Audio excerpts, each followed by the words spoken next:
Hello everyone, welcome to PYQ Sankalp. जहां हमने पिछले वीडियोस में देखा कि कैसे हम लोग मॉडर्न हिस्ट्री को कवर किए और PYQ वीडियोस को, और अभी हम लोग एंशिएंट हिस्ट्री को देखने वाले हैं कि वैसे BPSC का जो है, एक मिनट, वो अगर हिस्ट्री से अगर क्वेश्चन भी पूछता है तो सबसे ज़्यादा हिस्ट्री से वो मॉडर्न हिस्ट्री से पूछता है। BPSC सबसे ज़्यादा मॉडर्न हिस्ट्री से पूछता है। और देन जो एंशिएंट होता है प्लस मिडिएवल होता है, वो उन दोनों को मिक्स करके वो पूछता है। ठीक है, तो हमने इसलिए उसको एक सेपरेट वीडियो बनाया था जो मॉडर्न हिस्ट्री वाला था। काफ़ी इम्पोर्टेंट हो जाता है वो। और फिर हम लोग इसको देख लेंगे। इसमें ज़्यादा टाइम नहीं लगेगा क्योंकि मैंने पहले ही आपको बताया कि ज़्यादा क्वेश्चन एंशिएंट और मिडिएवल से नहीं होते हैं, तो मतलब उसके तुलना में कम होते हैं। तो चलिए आज का हम लोग सेशन स्टार्ट करेंगे और डिटेल से एनालाइज करेंगे और समझेंगे कि एग्ज़ामिनर का जो है क्वेश्चन पूछने का तरीका है वो किस तरह से कंसेप्ट को पूछता है। तो चलिए स्टार्ट करते हैं। फर्स्ट हमारा क्वेश्चन है कि अपने शिलालेख में अशोक सामान्यतः किस नाम से जाने जाते थे। तो हम लोग जैसे जानते हैं कि प्रियदर्शी। साथ ही अगर हम लोग थोड़ा अशोक के बारे में जानें, क्योंकि अशोक जो है थोड़ा इम्पोर्टेंट हो जाते हैं। मौर्य एक्चुअली अशोक ही क्या, पूरे मौर्य वंश जो है, मौर्य वंश ही BPSC का एक बहुत ही फेवरेट टॉपिक होता है, जहाँ से लगभग हर साल सवाल पूछे जाते हैं। तो आइए हम लोग देख लेते हैं थोड़ा अशोक के बारे में। तो अशोक जो थे वो बिंदुसार के बेटा थे, और बिंदुसार थे चंद्रगुप्त मौर्य के बेटा। तो चंद्रगुप्त इनके दादा थे। चलिए, हमको यहाँ पे परिवार का परिचय नहीं देना है क्योंकि इसमें ये तीनों इम्पोर्टेंट नाम है चंद्रगुप्त मौर्य का। Chandragupta Maurya, Bimbisara and then Ashoka. तो ये तीनों से बहुत बार क्वेश्चन BPSC द्वारा पूछा गया है, और ये तीनों ही पॉइंट ऑफ व्यू बहुत ही महत्वपूर्ण है एग्ज़ाम के लिए। और तो हम लोग अभी अशोक के बारे में जानेंगे, क्योंकि अगर हम लोग आगे जब क्वेश्चन देखते जाएंगे तो हम लोग ऑलरेडी इनके बारे में डिस्कशन कर लेंगे, इनके बारे में भी कर लेंगे। तो चलिए स्टार्ट करते हैं। तो अशोक जो थे, माफ़ कीजिएगा, यहाँ पे बिंबिसार नहीं होगा, ये हर्यवंश से संबंधित थे, सॉरी। इस यहाँ पे होगा बिंदुसार। ठीक है, बिंदुसार। चलिए तो देखते हैं हम लोग अशोक के बारे में। और फर्स्ट ऑफ ऑल देखिए तो अशोक जो थे वो बिंदुसार के उत्तराधिकारी थे। ठीक है, 269 ईसा पूर्व में मगध के राजगद्दी पर बैठे। और यहाँ पे आ जाता है इनका मोस्ट इम्पोर्टेंट कि ये इससे पहले या फिर राजगद्दी पर बैठने के समय ये कहाँ के राज्यपाल थे, तो अवंती के। ठीक है, यहाँ हम लोग देखेंगे कि तक्षशिला में विद्रोह हुआ था, तो वहाँ पे जो बिंदुसार था वो पहले सुसीम को, जो अशोक के भाई ही थे, उनको भेजे थे। और उनको वहाँ पे सफलता प्राप्त नहीं हो सकी, तो फिर अशोक को वहाँ पे भेजा गया और वो वहाँ से सफल हुए। इसी तरह बहुत सारे युद्ध भी हुए जहाँ पे अशोक को सफलता प्राप्त हुई, और ये उत्तराधिकारी के पद पे चयनित हुए। ठीक है, साथ ही अगर हम लोग देखें तो शिलालेख का जो प्रचलन था, शिलालेख का, वो सर्वप्रथम जो अशोक थे उन्हीं के शासनकाल में शुरू हुआ था। और ये बौद्ध धर्म के अनुयायी थे, इन्होंने बौद्ध धर्म को माना था। एक और चीज़ के लिए इम्पोर्टेंट हो जाते हैं कि कलिंग युद्ध, यानी कि अपने जो राज्याभिषेक था उसके 8वें वर्ष बाद इन्होंने कलिंग युद्ध में भाग लिया था। और वहीं से टर्निंग पॉइंट इनकी लाइफ में आता है। क्या आता है, तो ये जो है हिंसा छोड़कर और बौद्ध धर्म का मार्ग अपना लेते हैं। ठीक है, और साथ ही वो अपने जो पुत्र थे महेंद्र और पुत्री संघमित्रा थी, उनको श्रीलंका भेजते हैं। क्यों? तो बौद्ध धर्म के प्रचार के लिए। ठीक है, जब हम आगे देखेंगे कि बार बार इनके बारे में क्वेश्चंस आएंगे तो और भी हम लोग डिटेल जानकारी वहाँ से इकट्ठा करेंगे। तो चलिए आगे हम लोग क्वेश्चन देखते हैं। नेक्स्ट हमारा क्वेश्चन है,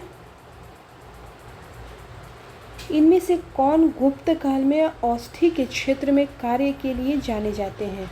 ठीक है, अब आंसर यहाँ पे दे रहा है कि उपयुक्त में से एक से अधिक, तो थोड़ा हम लोग इसका एक्सप्लेनेशन पढ़ लेते हैं। गुप्त काल के प्रसिद्ध औषधि के विद्वान धन्वंतरी थे। विकल्प में दिए गए नामों में केवल सुश्रुत आयुर्वेदाचार्य थे, लेकिन इनका काल लगभग यहाँ पे 600 होगा, 600 ईसा पूर्व माना जाता है। सुश्रुत को शल्य चिकित्सा का जनक माना जाता है और साथ ही सर्जरी का पिता भी कहा जाता है। ठीक है, आगे देखते हैं। नेक्स्ट क्वेश्चन हमारा है कि निम्नलिखित में से प्राचीन भारत की कौन सी लिपि दाहिने से बाईं ओर, थोड़ा सा जो इसका फ़ोटो वो क्लियर नहीं आ पाया है, फिर भी मैं आपको बता देती हूँ। चलिए, लिखा जाता था तो वो थी खरोष्टी लिपि। और ये लिपि कहाँ प्रसिद्ध थी? तो उत्तर पश्चिम में, उत्तर पश्चिम, जैसे कि गंधार था, तक्षशिला था उस समय, तो वहाँ पे ये लिपि प्रसिद्ध थी, खरोष्टी लिपि। ठीक है, नेक्स्ट क्वेश्चन हम लोग देखते हैं कि निम्नलिखित में से कौन सा बंदरगाह गुप्त काल में उत्तर भारत व्यापार के लिए उपयोग किया जाता था? तो एक सेकेंड, ताम्रलिपि जो था भारत का एक पूर्वी तट, जहाँ से सामान्यतः जो दक्षिण एशिया और दक्षिण पूर्व एशिया में व्यापार किया जाता था। ताम्रलिपि से कहाँ किया जाता? तो दक्षिण एशिया और दक्षिण पूर्व एशिया में। साथ ही अगर हम बात करें भड़ोज की, तो ये है गुजरात में, और ये पश्चिमी तट था जहाँ से पश्चिमी एशिया में व्यापार किया जाता था। नेक्स्ट क्वेश्चन हम लोग देखते हैं। नेक्स्ट हमारा क्वेश्चन है, नेक्स्ट क्वेश्चन नहीं, ये नहीं है, हम इतना ही था। आप देख रहे हो कितना कम क्वेश्चन पूछता है एनसीएंट से। हमने देखा कि केवल 4 ही क्वेश्चन जो थे 65 में एनसीएंट से पूछा गया था, प्राचीन इतिहास से। अब हम लोग अगला देखते हैं 66 बीपीएससी का, यहाँ से स्टार्ट है।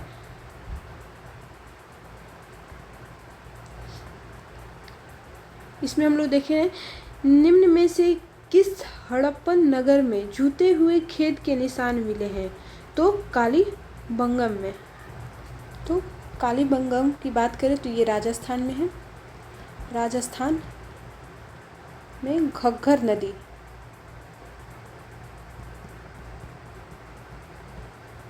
नदी को थोड़ा ध्यान में रखिएगा।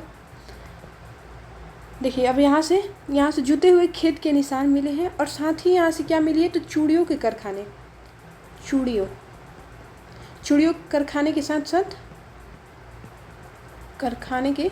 साथ अग्निकुंड के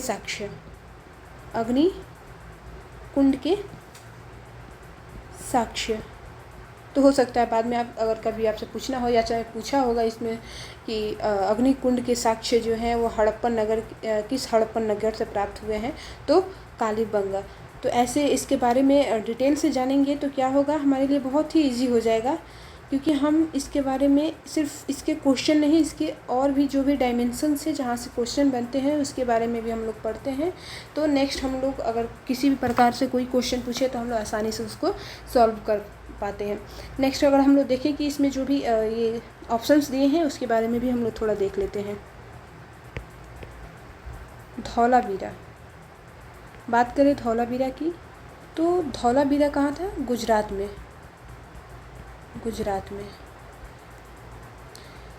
और ये किस लिए प्रसिद्ध था? तो उन्नत जल प्रबंधन प्रणाली, जो यहाँ पे जल प्रणाली वो काफ़ी विकसित थी। साथ ही हड़प्पा लिपि के जो बड़े अक्षर वाले शिलालेख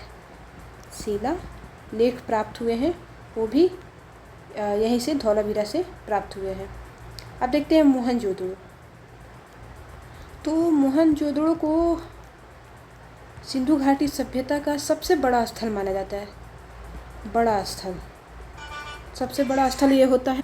लेकिन यहाँ पे एक और चीज़ ध्यान देने की है कि मतलब यहाँ ये जो है मोहनजोदड़ो अभी ये कहाँ है, पाकिस्तान में।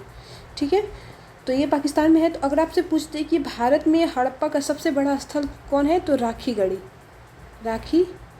भारत में ये सबसे बड़ा स्थल है सिंधु सभ्यता का। चलिए, तो मोहनजोदड़ो से क्या मिला है, तो यहाँ से हमें विशाल स्नानागार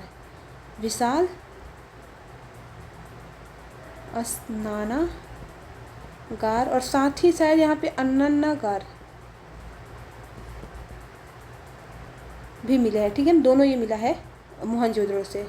एक और चीज़ यहाँ पे मिली है क्या, तो नर्तकी जो कांस्य की मूर्ति थी डांस करती हुई, वो भी यहीं से प्राप्त हुई है मोहनजोदड़ो से। अब देखते हैं हम लोग ये लोथल के बारे में। बात करें लोथल की, तो लोथल क्या था, तो सिंधु घाटी सभ्यता का सबसे बड़ा ये बंदरगाह था। ये बहुत ही बढ़िया क्वेश्चन है और पूछता भी है। ये कहाँ था, तो ये गुजरात में था और ये एक बहुत बड़ा बंदरगाह था। नेक्स्ट क्वेश्चन अगर हम लोग देखें तो त्रिरत्न या तीन रत्न जैसे सटीक, ज्ञान, सच्ची आस्था और सटीक क्रिया निम्न में से किससे संबंधित है। तो त्रिरत्न जो है वो जैन धर्म से संबंधित है। साथ ही यहाँ पे पूछता है कि त्रिपिटक था एक, तो वो बौद्ध धर्म से संबंधित था। जैन और बौद्ध के बारे में बहुत ही डिटेल से जानेंगे। तो बौद्ध जैसे हम जानते हैं गौतम बुद्ध, ये तो बहुत ही सबको पता होता है ये। और जैन धर्म से महावीर जो 24वें तीर्थंकर थे, महावीर। ठीक है, नेक्स्ट अगर हम लोग क्वेश्चन देखें तो अगला हमारा क्वेश्चन है, थोड़ा धुंधला आ गया है, कोई ना, मैं पढ़ के सुना देती हूँ। यहाँ पे पूछ रहा है कि इनमें से किस शासक ने चतुर्थ बौद्ध संगीति कश्मीर में आयोजित की। चतुर्थ पूछ रहा है, तो ये होगा कनिष्क। ठीक है, अब देखिए बीपीएससी यहाँ से भी उसका एक फेवरेट टॉपिक है ये बौद्ध संगीतियाँ 4 हुई थी जो, तो उसके बारे में भी डिटेल से सबको पता होना चाहिए। यहाँ पे दिया भी है और देख लेते हैं हम लोग, बहुत ही इम्पोर्टेंट है ये। प्रथम जो बौद्ध संगीति हुई थी वो राजगीर में हुई थी। राजगीर में अजातशत्रु के समय में 483 ईसा पूर्व, महाकश्यप इसके अध्यक्ष थे। द्वितीय बौद्ध संगीति वैशाली में हुई थी, कौन थे, तो कालाशोक थे। 383 ईसा पूर्व में, ये 483 ईसा पूर्व में साबक मीर जो थे,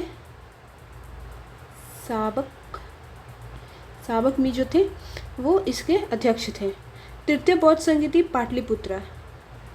पाटलिपुत्र अशोक के समय में 251 ईसा पूर्व में हुआ था। मौखलीपुतिस इसके अध्यक्ष थे। चतुर्थ बौद्ध संगीति कुंडलवन कनिष्क के समय में, और ये प्रथम सदी, ठीक है, प्रथम सदी में हुआ था और वसुमित्र इसके अध्यक्ष थे।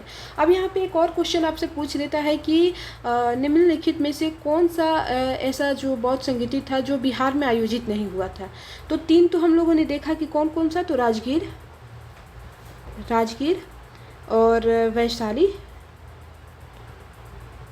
पाटलिपुत्र, ये 3 जो संगतियाँ हुई थी वो यहीं पे हुई थी, बौद्ध संगीति। ठीक है, अब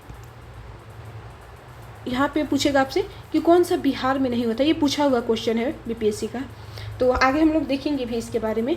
तो जो कुंडलवन ये जो था वो बिहार में नहीं था। ये कहाँ है, तो ये कश्मीर में है, कश्मीर में। ठीक है, ये इम्पॉर्टेंट है।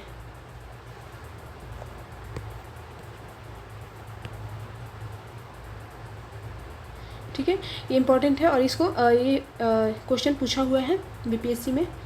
तो ध्यान रखिएगा। बौद्ध संगीत वैसे इसका फेवरेट टॉपिक है, बीपीएससी इसको बहुत ही महत्व देता है और यहाँ से लगभग क्वेश्चन पूछता है। नेक्स्ट अगर हम लोग देखें क्वेश्चन, तो निम्न में से किस भारतीय दर्शन ने परमाणु सिद्धांत का प्रतिपादन किया? तो वैशेषिक, जो वैशेषिक थे उन्होंने परमाणु सिद्धांत का प्रतिपादित किया।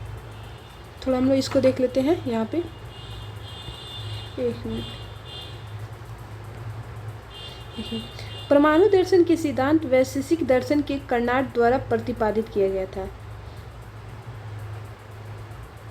न्याय दर्शन का संबंध गौतम से, यानी कि सबके बारे में बता रहे हैं और कहीं ना कहीं कभी इससे क्वेश्चन पूछता है और इम्पॉर्टेंट है, तो देख लेते हैं हम लोग। तो वैशेषिक क्या था? कर्नाड द्वारा प्रतिपादित था। न्याय जो था वो गौतम बुद्ध जो थे वो न्याय की बात करते थे, तो इससे हम लोग याद रख सकते हैं कि न्याय, ठीक है, इससे हम लोग ये याद कर सकते हैं। योग की बात करें तो अभी पतंजलि, हम लोग जानते हैं कि जो पतंजलि है बाबा रामदेव का, वो योग से संबंधित है। और तो हम लोग देख सकते हैं कि योग से कौन संबंधित था? पतंजलि। बहुत ही सिंपली हम लोग याद कर सकते हैं। सांख्य जो है वो कपिल द्वारा प्रतिपादित किया गया था, सांख्य। अगला क्वेश्चन देखते हैं, 66 री एग्ज़ाम बीपीएससी। तो देखिए री एग्ज़ाम जो हुआ था उसको भी हम लोग देख लेते हैं, उसमें क्या क्वेश्चन पूछे थे। प्रथम मानव जीवाश्म भारत की किस नदी घाटी से प्राप्त हुआ था? तो नर्मदा घाटी से। देखते हैं थोड़ा। नर्मदा घाटी को विश्व का सबसे प्राचीन घाटी माना जाता है। सर्वप्रथम मानव जीवाश्म का साक्ष्य इसी नदी के हथनौरा मध्य प्रदेश से प्राप्त हुआ था। पुस्तक Narmada valley culture and civilisation में नर्मदा घाटी के निकट प्राप्त मानव खोपड़ी को 5 से 6 लाख पुराने जीवाश्म के उल्लेखित रूप में किया गया है। इससे यह बात प्रमाणित होता है कि मानव जीवाश्म का प्रथम साक्ष्य इसी नदी घाटी के किनारे सर्वप्रथम प्राप्त हुआ था। ये तो नर्मदा घाटी की बात हो गई। अब हम लोग देखते हैं थोड़ा गंगा घाटी। तो गंगा घाटी ऐतिहासिक रूप से महत्वपूर्ण है क्योंकि यहाँ महाजनपद काल और कृषि विकास के लिए प्रसिद्ध था, ठीक है, महाजनपद काल और कृषि विकास के लिए प्रसिद्ध था। यहाँ जो मध्य पसाड़ थे और नौ पसाड़ जो थे उसके औजार और बस्तियाँ मिली हैं। मध्य पसाड़ और नौ पसाड़ के जो औजार थे और बस्ती थी वो गंगा नदी घाटी से मिली। बाकी ये दोनों इम्पोर्टेंट था, नर्मदा घाटी और गंगा घाटी। अगला क्वेश्चन हम लोग देखते हैं। आगे क्वेश्चन क्या है?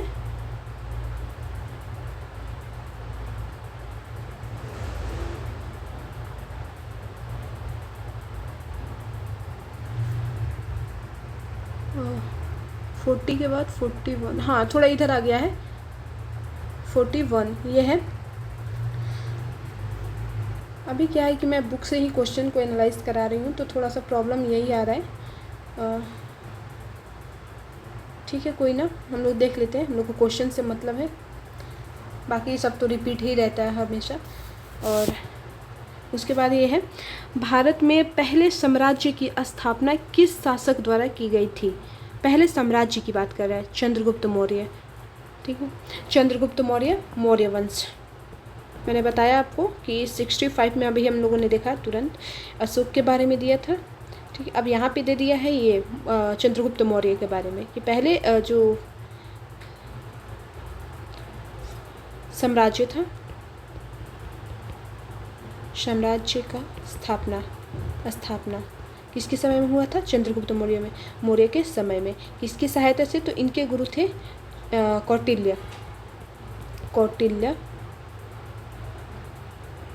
जिनको विष्णुगुप्त भी कहा जाता है। विष्णुगुप्त, कंफ्यूज मत होइएगा अगर ऐसे नाम दे तो अलग अलग। विष्णुगुप्त और साथ ही इनको चाणक्य भी कहते हैं। इनका पुस्तक जो है, पहले इनके बारे में जानते हैं इसलिए क्योंकि ये इनके गुरु थे और इन्हीं के बताए मार्गों पे ये चलकर इन्होंने मौर्य वंश की स्थापना की थी। बहुत बड़ी भूमिका है कौटिल्य की। तो इनकी जो पुस्तक है वो है अर्थशास्त्र। अब पूछता है कि अर्थशास्त्र किससे संबंधित था?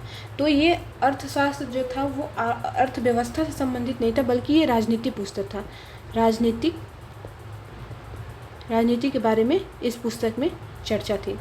बात करते हैं हम लोग चंद्रगुप्त मौर्य की। तो तो मगध के राजगद्दी पे ये बैठते हैं 322 ईसा पूर्व में मगध की गद्दी पे ये बैठते हैं।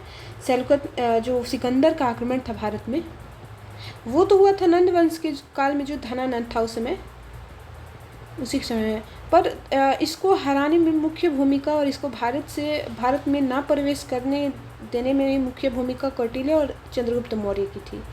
ठीक है, इनका नहीं था। सबसे होगा भी तो इन सबसे ज़्यादा भूमिका चंद्रगुप्त मौर्य और कौटिल्य का था।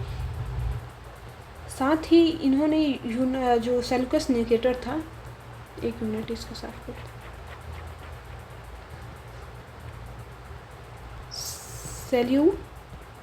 सेल्युकस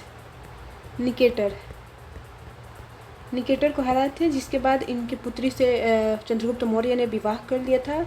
और विवाह में इनको जो 4 क्षेत्र थे वो दहेज के रूप में सेल्युकस निकेटर के द्वारा मिला था। कौन सा था? तो काबुल, जो अफगानिस्तान में है, काबुल, कंधार, हेरात और मकरान। ठीक है, इनको दहेज में मिला था। साथ ही इनके साथ सेल्युकस निकेटर ने अपना राजदूत जो था मेगास्थनीज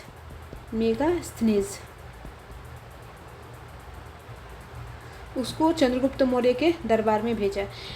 ये यहाँ पे मेगास्थनीज इसलिए भी महत्वपूर्ण हो जाता है क्योंकि इसका एक पुस्तक है इंडिका, जो पूछा हुआ है बहुत बार, इंडिका। ठीक है, तो इसमें इसने पाटलिपुत्र के बारे में, जो मगध साम्राज्य था, या फिर पाटलिपुत्र नहीं बोल सकते आप, पूरे मौर्य जो मगध साम्राज्य था उसके बारे में, पूरे मगध साम्राज्य के जो शासन था, या फिर जो भी वहाँ के क्रियाकलाप थी, जो भी थी, उसको इंडिका में ये मेगास्थनीज लिखता था। ठीक है, तो ये उसकी पुस्तक है, बहुत ही महत्वपूर्ण है एग्ज़ाम के पॉइंट ऑफ व्यू से। नेक्स्ट अगर हम लोग देखते हैं, अच्छा थोड़ा हम लोग ये देख लेते हैं कि जो चंद्रगुप्त मौर्य थे वो किस धर्म से संबंधित, तो जैन धर्म के अनुयायी बन गए लास्ट में। और कैसे जो जैन धर्म के नियमों से ही इन्होंने अपना अंतिम समय व्यतीत किया, और अंत समय में ये कर्नाटक के श्रवण बेलगोला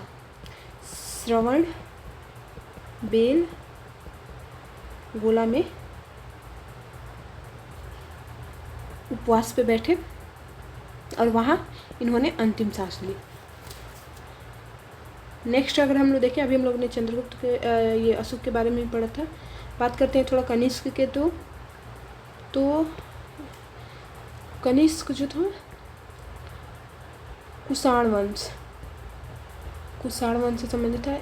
और इम्पॉर्टेंट ये इसलिए है कनिष्क, क्योंकि अभी हम लोग देखें कि जो चौथी बौद्ध संगीति कुंडल वन में जो हुआ था कश्मीर के, उसमें जो कब हुआ था चौथी बौद्ध संगीति, तो इसी के शासनकाल में हुआ था कनिष्क के, तो इसलिए भी थोड़ा ये इम्पोर्टेंट हो जाता है। चंद्रगुप्त विक्रमादित्य, तो ये गुप्त वंश से संबंधित थे, गुप्त वंश से थे। आगे क्वेश्चन देखते हैं, बुद्ध के प्राचीनतम प्रतिमा किस शैली से प्राप्त होती है, तो गंधार शैली से।